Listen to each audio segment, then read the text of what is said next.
আসসালামু আলাইকুম রহমতুল্লাহি বারাকাতুহু। তো আজকে আপনাদের সামনে নিয়ে আসলাম নতুন একটা ভিডিওতে। আজকে আমরা দেখাবো আমাদের কাছে কতগুলো ইবোগান আছে। আমরা যদি এখন ইবোগানের সেকশনে গিয়ে দেখি তাহলে আমাদের প্রথমে আসবে হলো উডপিকার।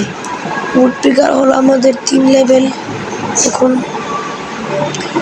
আমরা যদি পারি তাহলে আরও 5 লেভেল করবো, 7 লেভেল করবো।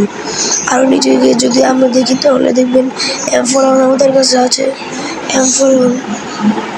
তো বন্ধুরা, আপনারা চ্যানেলটা সাবস্ক্রাইব করে আমাদের পাশে থাকবেন ইনশাআল্লাহ। আর আমরা যদি দেখি তাহলে নিচে আরও আছে MP5। MP5টা কার কার আছে কমেন্টে জানাবেন। তাহলে নিচে যদি দেখি তাহলে দেখবেন MP50 আছে আমাদের কাছে 5 লেভেল। আসসালামু আলাইকুম ওয়া রাহমাতুল্লাহি ওয়া বারাকাতুহু।